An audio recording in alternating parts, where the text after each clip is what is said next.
जी, break से आगे वापस आपको कहेंगे एक बार फिर से खुश-आमदीद। और आज हम बात करें एक ऐसी कामयाबी की जो न सिर्फ पाकिस्तान बल्कि आलमी सतह पर हमारे तालीमी और तख्लीकी मेयार का एतराफ़ है। और वो किस तरह है भाई कि ब्यूटेंस यूनिवर्सिटी के एक तालिब इल्म की तहकीक की को जर्मनी में कुदरती जो फाइबर्स हैं उसके मैदान में आला जो इनामात हैं उससे नवाजा गया है। और इस बात का ये सबूत है कि अगर हम रहनुमाई तहकीक और सनत के उसमें आ जाए तो हमारे जो तलबा हैं पाकिस्तानी वो बहुत जीनियस हैं और दुनिया के मसाइल जो है बहुत सारे वो हल कर सकते हैं। ये तहकीक मोहम्मद फराज ने डॉक्टर कासिम सिद्दीकी की निगरानी में मुकम्मल की, जबकि इंडस्ट्री की सतह पर इस मंसूबे को नेचुरल फाइबर कंपनी के डायरेक्टर मोहम्मद फवाद सरैया की मावनत हासिल रही है।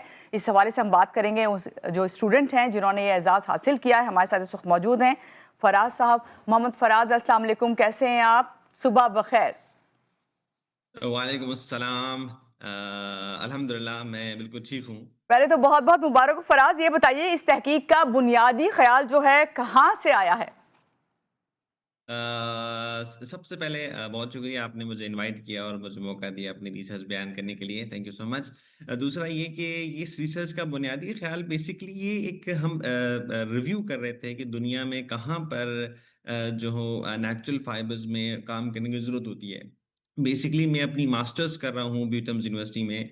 तो चूँकि मैं मैकेनिकल इंजीनियर हूँ और जी। मटीरियल्स पे मैं काम कर रहा हूँ, तो मुझे ये फ़र्क नज़र आया कि पूरी दुनिया के अंदर बनाना फाइबर एक ऐसा फाइबर है जिसकी वूवन शीट से कंपोजिट जो है ना वो अवेलेबल नहीं है। तो हमने वो ये रिसर्च और तमाम चीज़ों को गूगल स्कॉलर्स पे रिसर्च करके ऐसा गैप निकाला और हम्म। फिर इस रिसर्च को हमने आगे बढ़ाया। ठीक है, ये भी बताइए इस तहकीक के हवाले से हमारे नाज़रीन को कि और तफसील से कि ये है क्या? बेसिकली ये रिसर्च ऐसी है कि पाकिस्तान अल्हम्दुलिल्लाह एक ज़रख़ेज़ हमें पता है कि मुल्क है हम्म। और पाकिस्तान की सरज़मीन में केला जो है ना वो एक मुअफ़्फ़र मक़दार में लगा हुआ है। लेकिन होता ये है कि लोग जो है ना केले के पूरे तने को ज़ाया करते हैं। हम्म। सो नेचुरल फाइबर कंपनी इसको इस फाइबर को एक्सट्रैक्ट करती है। सो हमने क्या किया इस फाइबर को लेकर अपनी लैब्स में लैबोरेटरीज़ में इसका फैब्रिक बनाया। एक ऐसा इनोवेटिव फैब्रिक बनाया और इस इनोवेटिव फैब्रिक को हमने इस तरह से अरेंज किया और उसका कंपोजिट बनाया ताकि वो गाड़ियों के ऑटोमोटिव्स के इंटीरियर के अंदर इस्तेमाल हो सके। क्योंकि ऑटोमोटिव्स के स्टैंडर्ड्स जो है ना वो बहुत एक मुश्किल चीज़ होती है मीट करना। उनकी तमाम मैकेनिकल प्लेक्सचर, हार्डनेस और इम्पैक्ट प्रॉपर्टीज़ को अचीव करना बड़ा मुश्किल होता है। तो हमने अपनी इंजीनियरिंग और अपनी साइंस के तहत ऐसा इनोवेटिव फैब्रिक इनोवेट किया है जिसमें वॉल्यूम फ्रैक्शंस और जिसमें हमारे पास जो फाइबर ओरिएंटेशंस हैं उसको मेंटेन रह सके और वो एक स्टैंडर्ड कहला सके। और फिर इसको हमने वो तमाम मैकेनिकल प्रॉपर्टीज हमने वो हासिल की जो एक ऑटोमोटिव इंटीरियर के अंदर ज़रूरत होती हैं। तो ये रिसर्च बेसिकली एक ऑटोमोटिव इंटीरियर्स के स्टैंडर्ड्स को मीट करने के लिए है और एक ऐसा standard of fabric from natural fibres from banana fibre specially बना दिया जो कि ऑटोमोटिव इंटीरियर में इस्तेमाल किया जा सकता है। जी। अच्छा फराज, आप बता भी रहे हैं ऑटोमोटिव का, लेकिन फिर भी आपसे जानना चाहेंगे कि ये जो आपकी रिसर्च है, ये जो हमारी रिवायती रिसर्च है उससे कितनी फाइबर इंडस्ट्री में मुख्तलिफ है ये? ये इस तरह मुख्तलिफ है कि पूरी दुनिया में इस वक़्त जितने भी नेचुरल फाइबर्स की नॉन वूवन शीट्स इस्तेमाल होती थी। चूँकि अच्छा। वो काम बहुत आसान था नॉन हम्म। वूवन शीट्स में, लेकिन उसका सबसे बड़ा मसला ये था कि वो कभी भी स्टैंडर्डाइज़ नहीं हो सकती थी। उनका सबसे बड़ा मसला ये था और चूँकि जब जो चीज़ स्टैंडर्डाइज़ नहीं हो सकती, वो कमर्शियलाइज़ नहीं की जा सकती।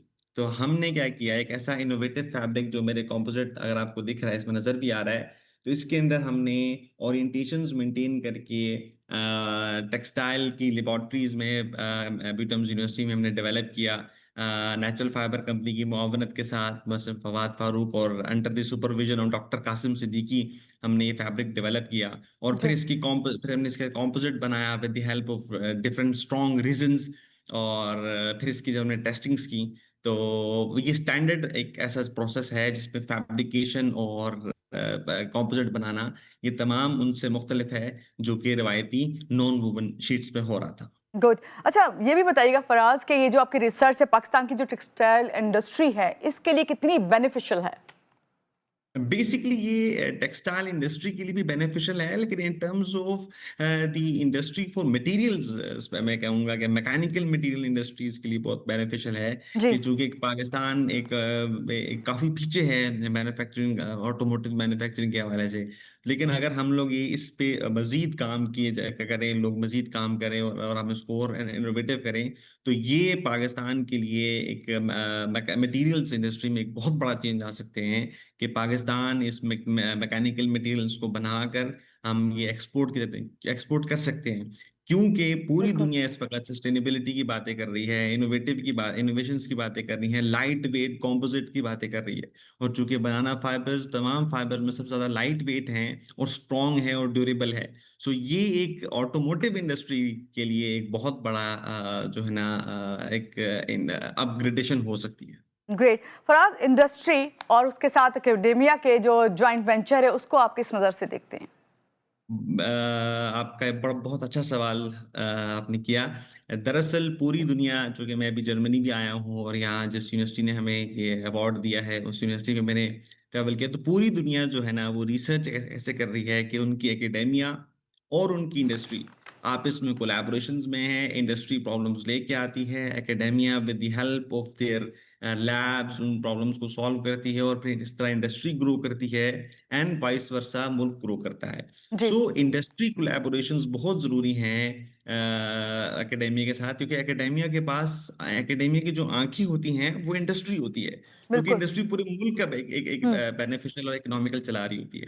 सो इस हवाले से चूंकि हमारी मावनत थी हमने की मावनत हमारी की नेचुरल फाइबर कंपनी ने, कि उन्होंने हमें फाइबर प्रोवाइड किया, अपनी वहाँ मशीनरी प्रोवाइड की, और फिर हमें वहाँ पर जो फैब्रिक बनाने की उनकी इनोवेटिव लूम्स थी, उस पर मैंने अपना जो नेट लेबोरेटरी में बनाया और उस फैब्रिक को वहाँ रेप्लिकेट किया उनकी लूम्स के अंदर। सो ये बगैर इसके कि रिसर्च करना पॉसिबल नहीं था एकेडमिक इंडस्ट्री कोलैबोरेशन के बगैर। सो ये एग्जैक्टली। कोलैबोरेशंस के साथ ही इनोवेशंस और इंडस्ट्री ग्रो होती है। जी। अच्छा फराज, जब इस तरह की कोई तहकीक होती है, इनोवेशन होती है, तो उसके लिए सबसे पहले सबके जहन में सवाल आता है ये सब कुछ तो हो गया और हमने इसमें एजाज भी हासिल कर लिया, क्या ऐसी जो तहकीक है उसको कमर्शियल सतह पर लाना फिर मुमकिन होता है? डेफिनेटली रिसर्च जो कि एक डोर ओपन करती है, और अब दुनिया में जितनी भी एक एलॉन मस्क इसकी एक बहुत बड़ी एग्जांपल है जी। कि उन्होंने टेस्ला को रिवाइव किया। So it's comes with research, research he commercialisation के डोर ओपन करती है। और ये चूंकि रिसर्च विद एकेडेमिया और विद इंडस्ट्री कोलैबोरेशंस के साथ हुई है, सो डेफिनेटली इसका एक पाथ है जो कि कमर्शलाइजेशन की तरफ जाएगा। और वो पाथ वो बहुत पॉजिटिव मुझे दिखाई दे रहा है इस सूरत में, क्योंकि बनाना फाइबर की प्रोडक्शन भी पाकिस्तान के अंदर है, और जी। इसके जो केमिकल्स हैं और वो तमाम इंडिजिनस मैं कहूँगा लोकल केमिकल्स हैं, कि कोई ऐसा केमिकल नहीं है जो मैंने बाहर से इम्पोर्ट किया है। तो तमाम वो चीज़ें जो इस कॉम्पोजिट को बनाने के लिए मैंने इस्तेमाल की हैं, वो सब पाकिस्तान के अंदर मौजूद हैं। तो डेफिनेटली सही। एक बहुत पॉजिटिव किस्म के पाथ पे मुझे दिखता है जो कि कमर्शलाइजेशन की तरफ जा सकता है। गुड। अच्छा फराज, पाकिस्तान में इस वक्त हम आप बात करेंगे पायदार जो आपकी फाइबर मार्केट है उसका क्या फ्यूचर है, तो क्या कहेंगे आप? आप क्वेश्चन रिपीट कर दीजिए, मुझे नहीं समझ में आया जो किस फाइबर हमारे की यहाँ मार्केट। पाकिस्तान में पायदार फाइबर्स हैं उनका फ्यूचर क्या है, इस मार्केट का फ्यूचर क्या है आपकी नज़र में? फ्यूचर जो कि हेम टेक्सटाइल मैंने अटेंड की, तो मुझे बहुत पॉजिटिव इस हवाले से व्यू नज़र आया, क्योंकि मेरा जैसे आपको फिर बात रिपीट करता हूँ कि पूरी दुनिया इस वक्त सस्टेनेबिलिटी की तरफ देख रही है, हम्म। कि कौन सी ऐसी चीज़ें हैं जो सस्टेनेबल है, क्योंकि पॉलिएस्टर और पेट्रोकेमिकल फाइबर्स ने हमारे माहौल, ना कि सिर्फ माहौल को बल्कि इंसानी ज़िंदगी को इतना मुतासिर किया हुआ है। तो इससे जो जितने भी रिसर्चर हैं, जितने भी डेवलप्ड कंट्रीज हैं, वो बहुत परेशान हैं, क्योंकि क्लाइमेट चेंज एक बहुत बड़ा प्रॉब्लम है। और दैट्स वाई वो चाह रहे हैं कि तमाम इंडस्ट्रीज को नेचुरल की तरफ, कार्बन नेगेटिव की तरफ शिफ्ट किया जाए। हम्म। सो ये कुदर अब ये एक बहुत अपग्रेडेशन है, ये कहूंगा कि एक दोबारा रिवाइवल है नेचुरल फाइबर्स का, कि लोग दोबारा नेचुरल फाइबर्स की तरफ, जिसमें कॉटन है, जिसमें हेम्प है, जिसमें बनाना है, जिसमें हबाका है, इनका रिवाइव हो सके, और इसमें जूट भी शामिल है, हम्म। ताकि ये दोबारा एक अपनी सतह पर आकर वैसे काम कर सके और पॉलिएस्टर और नायलॉन जैसे फाइबर्स को रिप्लेस किया जा सके।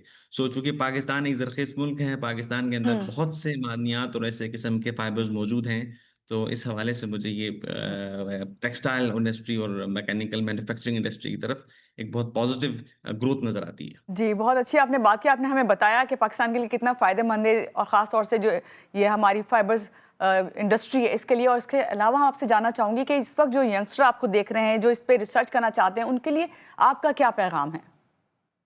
हाँ, मेरा पैगाम बस यही है कि हमारे जितने स्टूडेंट्स हैं वो शॉर्ट पाथ ढूंढते हैं कामयाबी हासिल करने का। हुँ, मैं सिर्फ ये पैगाम देना चाहूंगा कि किसी भी बड़ी कामयाबी के लिए कोई शॉर्ट वे नहीं होता। एक सीधा मुस्तकीम रास्ता होता है जो कि इंसान को लेना होता है, और उस पे तसलसल के साथ चलते रहना, पायदारी के साथ चलते रहना, अपने अपनी हिम्मत को बरकरार रख के चलते रहना, यही कामयाबी का नतीजा है। शॉर्टकट्स ना ढूंढें, मुस्तकीम रास्ते को अपनाएं, सही रास्ते को अपनाएं, अगरचा वो लंबा होता है हुँ। लेकिन वो हक और सच्चाई की तरफ आपको पहुंचा देता है। बिल्कुल सही, बहुत शुक्रिया। हमारे साथ हैं मोहम्मद फराज, तालिब इल्म, Balochistan university of information technology, engineering and management sciences. इनसे हम बात कर रहे थे कि पाकिस्तान में फाइबर इंडस्ट्री जो है उसका क्या फ्यूचर है।